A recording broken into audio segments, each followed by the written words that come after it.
मैं आपको फिर से एक बात कहता हूं नीरज भाई, इसको बिल्कुल एकदम सक्षम तरीके से जब आप अगर सोचेंगे तो निश्चित तौर पर आपके ज्ञान में आएगा। और हम इससे भी सहमत हैं कि अगर आप ये बात कह रहे हैं कि लोकसभा के अध्यक्ष इसका उद्घाटन करें, हमें उस पर भी कोई आपत्ति नहीं है। देखिए, संसद एक भवन मात्र नहीं है।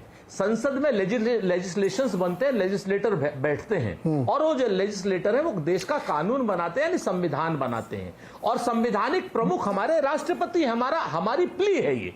यहां पर बहुत स्पष्ट रूप से बाकी सब लोगों का हक दूसरे नंबर पर है और राष्ट्रपति जी का हक पहले नंबर पर है। संसद खाली भवन मात्र नहीं है, आपके लिए भवन मात्र हो सकता है, लेकिन मेरे लिए वो संविधान का एक मंदिर है। और उसी मंदिर को मत्था टेक करके आदरणीय प्रधानमंत्री नरेंद्र मोदी जी उस संसद के अंदर घुसे थे। अगर वो मंदिर नहीं होता तो मत्था भी नहीं टेकते वो। अरे तो उसी मंदिर में जाइए ना सर। आप लोग ऐसा विरोध कर रहे हैं जैसे बीजेपी के पर्सनल प्रॉपर्टी बन रही वहां पे, और मोदी जी उसको उदाहरण कर रहे हैं, इसलिए हम बिल्कुल जाएंगे नहीं वहां पे। आप विरोध उस लेवल पर लेके चले गए। हम उसके उद्घाटन का विरोध कर रहे हैं, हम उसमें जाने का विरोध नहीं कर रहे हैं। वो तो उसमें तो प्राण प्रतिष्ठा हो रही है। हम तो ये कह रहे हैं कि इस लोकतंत्र, तो मतलब खाली ये एक सिंबॉलिक विरोध है क्या? प्राण प्रतिष्ठा है। अरे हम इसको आप और हम क्या कर सकते हैं आप बताइए? अगर हम इसका विरोध ना सिंबॉलिक, जो ललन सिंह कह रहे हैं डंडा चलाएंगे, गैर कानूनी काम तो हम करेंगे नहीं, जो ललन सिंह ने कहा वो भी तो कर सकते हैं। आप सहमत हैं? आप उनसे, आपके सहयोगी हैं? नहीं, हम देखिए बहुत स्पष्ट रूप से दो बातें बता दें नीरज भाई। ये विरोध बिल्कुल सिंबॉलिक है, संवैधानिक है, और इसके अलावा हम कुछ कर भी नहीं सकते। लोकतंत्र के इस नए मंदिर के बनने की हमें खुशी है, बहुत तरीके से, अच्छे तरीके से। इसमें प्राण प्रतिष्ठा हो रही है। आप तो नीरज वाजपेयी हैं, आप तो जानते हैं ना प्राण प्रतिष्ठा क्या होती है। नहीं, वाजपेयी प्राण प्रतिष्ठा ये आपने कौन घर का प्रमुख करता है? वाजपेयी इसलिए जानते हैं प्राण प्रतिष्ठा, ये कैसे कह दिया है? ये तो तुहिन जी भी जानते हैं और राजपूत जी भी जानते हैं।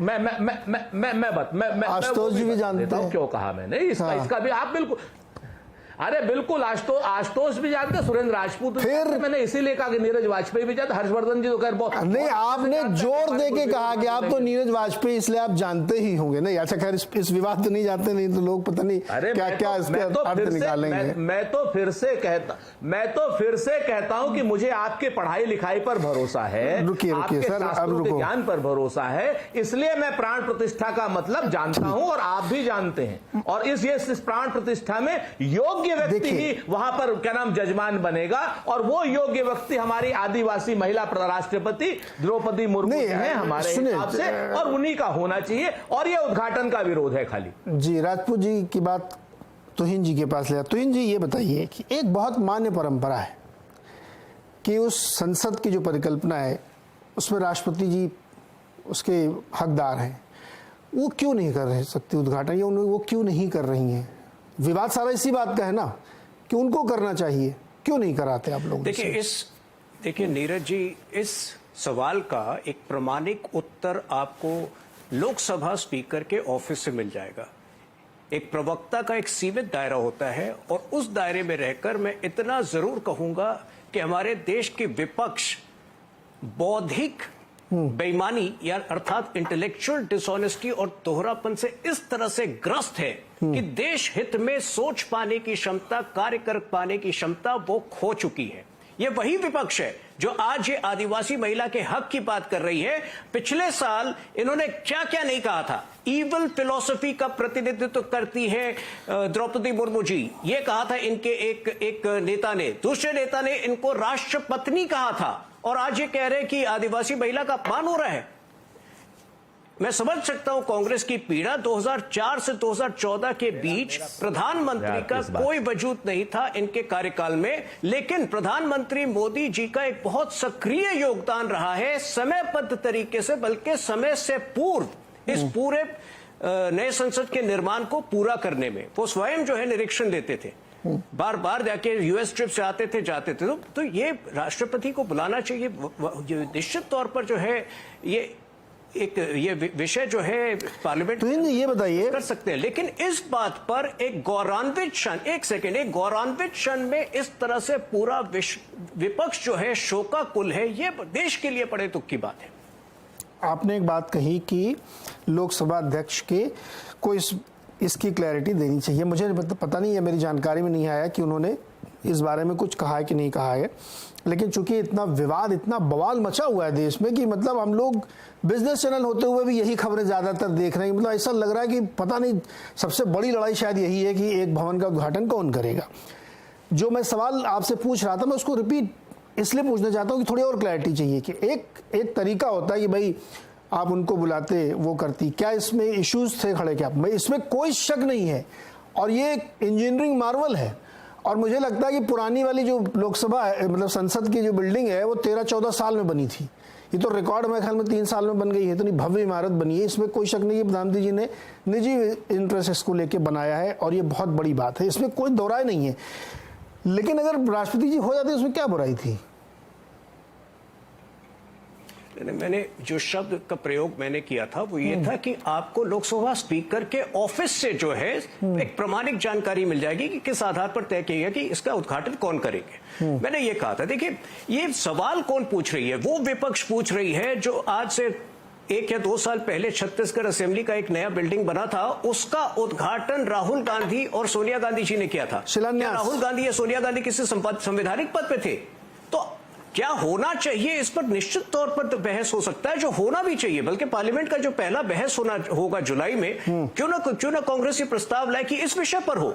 लेकिन इस तरह एक गौरवान्वित क्षण को इस तरह से शोकाकुल माहौल में बदल देना, ये मेरे ख्याल से ये विपक्ष की बहुत बड़ी फेलियर। और अब भी वक्त है, जो परिपक्वता मायावती जी ने दिखाई है, जो परिपक्वता नवीन पटनायक जी ने दिखाई है, देश आज कांग्रेस से उसी की अपेक्षा रखता है। लेकिन फिर दूसरा सवाल ये उठता है कि पिछले 3-4 सालों में आप एक ऐसा मौका बताइए जब कांग्रेस ने देश हित में कार्य किया हो।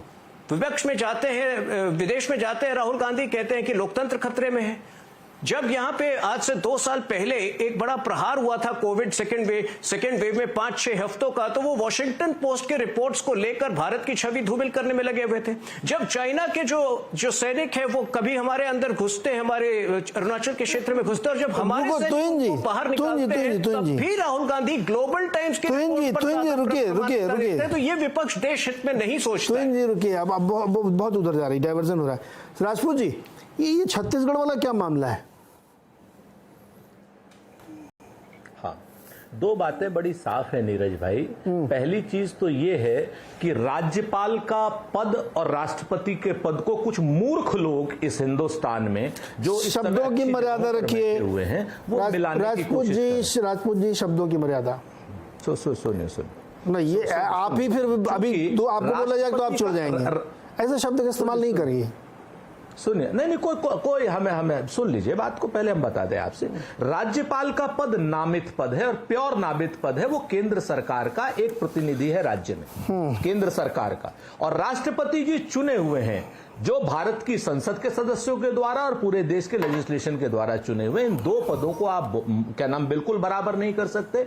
और जो लोग भी ये बात कह रहे हैं, मुझे उनकी मानसिक दरिद्रता पर एक वो होता है कि भाई ऐसे लोग भी हैं कि जो अपनी बात को सिर्फ सही साबित करने के लिए, तुहिन ने एक बात बहुत अच्छी कही, हम तो उस बात पर भी कायम हैं। अगर ये लोग कर लें, उन्होंने कहा राष्ट्रपति जी को बुलाना चाहिए था। अगर आज भी तुहिन की बात प्रधानमंत्री जी मान लें और राष्ट्रपति जी के को बुला करके राष्ट्रपति जी के उसमें, मैं अभी आता हूं, आ रहा हूं, तुहिन आ रहा हूं। हम अगर जो है मेरे मुंह पर शब्द मत डालिए, आप दोबारा प्ले कर दीजिए नीरज जी, आप दोबारा प्ले कर दीजिए। मैंने कहा क्या होना चाहिए, क्या नहीं होना चाहिए। अगर राष्ट्रपति जी, अगर राष्ट्रपति जी की गरिमामय उपस्थिति में भी, अगर राष्ट्रपति जी की गरिमामयी उपस्थिति में भी प्रधानमंत्री उद्घाटन करें, तो हम अपने बहिष्कार के फैसले पर धनात्मक रूप से पुनर्विचार करेंगे। तो जी जवाब दीजिए। ये बिना बात का बहस हो रहा है। सबसे पहले तो मैंने कहा क्या होना चाहिए, क्या नहीं होना चाहिए, इस पर तमाम बहस हो सकती है। बल्कि पहला बहस नए पार्लियामेंट में ये करे। मैं तो और भी उदाहरण दे सकता हूं। 1975 में जब पार्लियामेंट एनेक्स की नई बिल्डिंग बनी थी, तो आपने कहा था राष्ट्रपति होते तो अच्छा होता। इमरजेंसी लागू करने के बाद इंदिरा गांधी ने स्वयं को इस देश का राष्ट्रपति मान लिया हो, शायद इसलिए 1975 में उन्होंने इनॉग्रेट किया। 1987 में राजीव गांधी जी ने जो प्रधानमंत्री थे, शायद हो सकता है ज्ञानी जैल सिंह को वो ज्यादा तवज्जो नहीं देते हो। तो उन्होंने जो है पार्लियामेंट में एक नई लाइब्रेरी का उद्घाटन किया था। तो ऐसे अनेक नीरज भाई, 5 सेकंड का रिबटल का उदाहरण है मेरे ख्याल से। अपनी बारी में रुको ना आप। बात यहाँ बहस को यही समाप्त कर देनी चाहिए और उन्हें थोड़ा सा मायावती जी से, नवीन पटनायक जी से थोड़ा सा एक अच्छे व्यवहार का एक उदाहरण लेकर आज यही आप बहस को समाप्त कर दीजिए और शामिल होइए संडे को। जी।